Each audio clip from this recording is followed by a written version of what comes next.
साहेब तुम्हाला पटलं का हो? बापाच्या वयाचा एक माणूस समोर बसलेला आहे आणि त्याच्या अंगावरती पाण्याचा फवारा मारायला तुम्ही परवानगी दिलीत।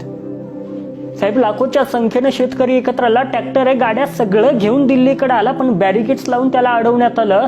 साहेब जसं एखाद्या घरामध्ये कुत्र्याला परवानगी नाही असा बोर्ड लावला जातो तशी अवस्था तुम्ही शेतकऱ्यांची केली। या देशाला कृषी प्रधान देश असं म्हणतात साहेब। हा निर्णय घेताना एकदा तुम्हाला आठवण झाली नाही का? शेतकरी एकत्र आला, भले तो कसा आला काय आला माहिती नाही, तो योग्य आहे तो चूक आहे तो बरोबर आहे या गोष्टी अजिबात इथं महत्वाच्या नाही आहेत। पण कृषी प्रधान देशात ज्या शेतकऱ्यांसाठी कायदे केले ते शेतकऱ्यांना मान्य नाही आहेत आणि सरळ त्या शेतकऱ्यांना मान्य नाहीत तर केंद्र सरकारने हे कायदे पाठीमागे घेतले पाहिजेत। शेतकऱ्यांनाच मान्य नाही, कायदा जनतेसाठी असतो, जनता कायद्यासाठी नसते साहेब।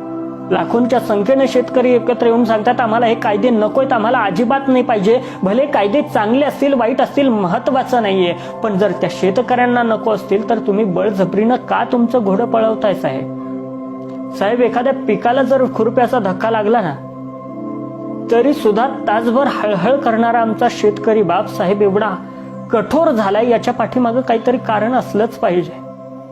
एवढ्या मोठ्या संख्येने एकत्र येऊन आक्रोश मांडलाय त्या शेतकरी बापानं, इतक्या हळव्या मनाला तुम्ही कठोर बनवलं साहेब, त्यात काहीतरी गोंधळ असला पाहिजे।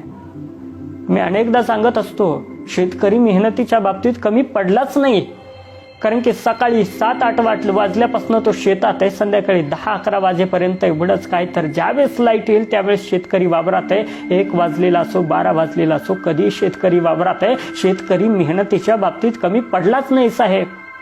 साहेब कमी पडलीत आपली धोरणं, मला बाकी काहीच म्हणायचं नाही, पण साहेब शेतकऱ्यांशी तुम्ही वागलात ते चुकीचं वागलात। बाकी काही नाही, पण शेताला लावलेल्या कुंपणावरती भरवसा असतो की हे कुंपण शेताचं रक्षण करेल, पण त्या कुंपणानं जर शेत खायला सुरुवात केली ना तर साहेब काहीच हातात शिल्लक राहणार नाही। त्यामुळं आता तरी जागा व्हा। शेतकरी देशाचा कणा आहे हे मान्य करा। मी जरी महाराष्ट्रातून असलो ना तरी सुद्धा शेतकरी ही माझी जात आहे आणि मी माझ्या जातीसोबत कायम उभा असणार। I support Indian farmer. नाही हटला कधी मागे फिरला कधी तरी नव्या जोमाने तो पुढे चाले गडी।